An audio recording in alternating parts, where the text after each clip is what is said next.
നമസ്കാരം. 2024 ആദ്യ മാസങ്ങളൊക്കെയും cinema പ്രേമികൾക്ക് ഉത്സവകാലമായിരുന്നു.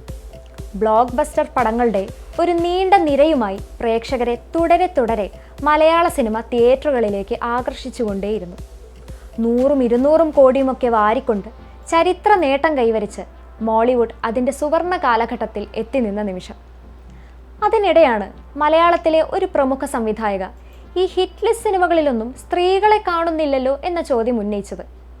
Mass പടങ്ങളിലെങ്ങും ശക്തമായ ഒരു സ്ത്രീ കഥാപാത്രമില്ല എന്ന ആശങ്ക അവർ പങ്കുവയ്ക്കുന്നു.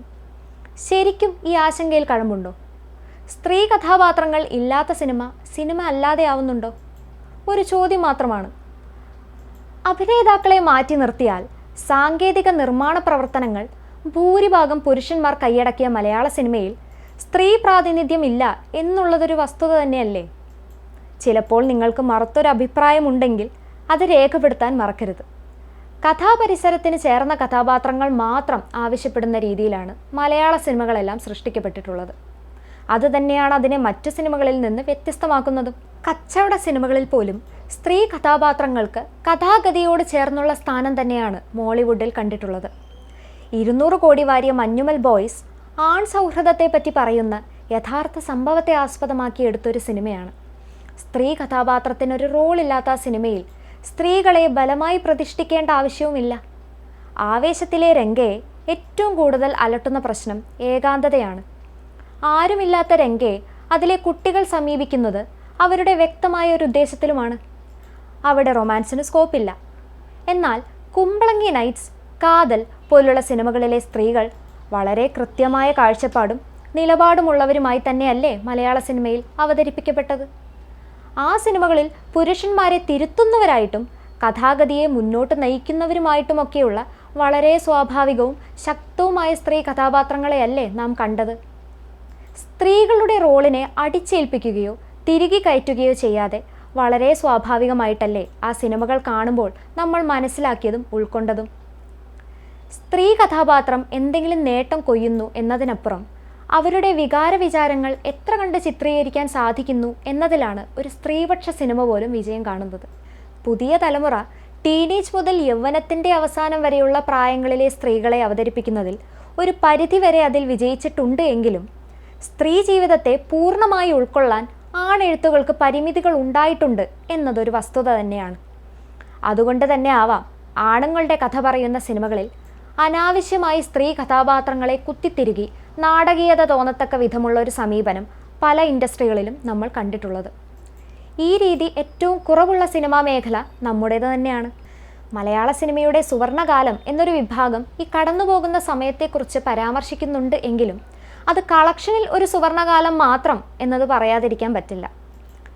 മറ്റൊരു കോണിൽ നോക്കുമ്പോൾ ഈ സിനിമകളിലൊക്കെ മലയാളികളുടെ വർത്തമാനകാലം എവിടെയാണ് എന്നൊരു ചോദ്യം കൂടെ ബാക്കിയാവുന്നുണ്ട്.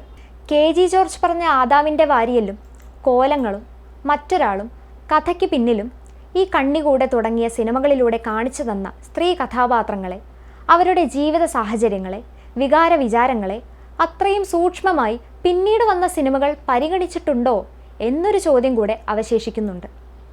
ഇപ്പോൾ സ്ത്രീ സംവിധായകരും എഴുത്തുകാരും ഉള്ളപ്പോൾ തന്നെ സ്ത്രീ ജീവിതത്തെ എത്രത്തോളം സത്യസന്ധമായാണ് സ്ക്രീനിൽ കാണിക്കുന്നത് എന്നൊരു ചോദ്യം കൂടെ ബാക്കിയാവുന്നില്ലേ? അധോലോക നായകൻ അരങ്ങുവാഴുന്ന ആവേശത്തിലോ ആൺ സൗഹൃദത്തെ പരാമർശിക്കുന്ന മഞ്ഞുമൽ ബോയ്സിലോ മറ്റൊരു ജേണറായ ഭ്രമയുഗത്തിലോ ഒന്നും നായിക കഥാപാത്രങ്ങളെ സിനിമ ആവശ്യപ്പെടുന്നില്ല. ഏച്ചുകെട്ടിയൊരു നായിക കഥാപാത്രത്തെ കൊണ്ടുവന്നാൽ തന്നെ അത് ആ സിനിമയുടെ സ്വാഭാവികമായ സഞ്ചാരത്തിൽ നിന്നും വ്യതിചലിച്ച് മറ്റു ഭാഷയിൽ കണ്ടുവരുന്ന മസാല പടങ്ങളുടെ സ്വഭാവം കൈവരിക്കുകയും ചെയ്യും. അല്ലാതെ എന്നാ ഒരു സ്ത്രീ വരട്ടെ എന്ന് കരുതി ഐറ്റം ഡാൻസും അതിൻ്റെ വിറകിൽ കുറച്ച് ഏച്ചു കെട്ടിയ സീനുകളും കൊണ്ടുവന്ന് കഥയെയും പശ്ചാത്തലത്തെയും വികലമാക്കുന്നില്ല എന്നത് പരിഗണിക്കേണ്ടുന്ന വിഷയം തന്നെയാണ്.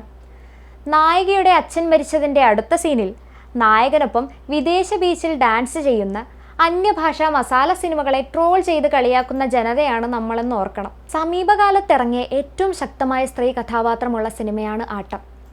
മലയാള സിനിമയിലെ സ്ത്രീകൾ എവിടെ എന്ന ചോദ്യത്തിന് ഉത്തരമാണ് പെരുമാനി, മന്ദാകിനി പോലുള്ള സിനിമകളെല്ലാം.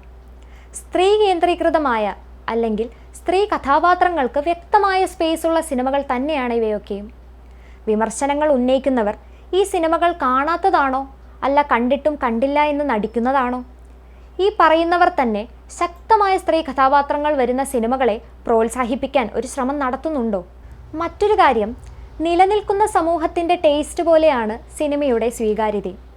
അധോലോക നായികയെ കേന്ദ്രീകരിച്ചുള്ള ഒരു സിനിമ ആയിരുന്നു ആവേശമെങ്കിൽ അതിൻ്റെ ബോക്സ് ഓഫീസിലെ പര്യവസാനം എന്തായേനെ എന്ന് ആർക്കെങ്കിലും സംശയമുണ്ടോ? പിന്നണിയിലും മുന്നണിയിലും സ്ത്രീകളെ തുല്യ പങ്കാളിത്തത്തിൽ കാണുന്ന ഒരു കാലത്തിനു വേണ്ടി ഇനിയും കാക്കേണ്ടിയിരിക്കുന്നു. മലയാള ചലച്ചിത്ര പ്രവർത്തകരുടെ കാനസിലെ നേട്ടമൊക്കെ ഇതിന് പ്രതീക്ഷ നൽകുന്നവയാണ്.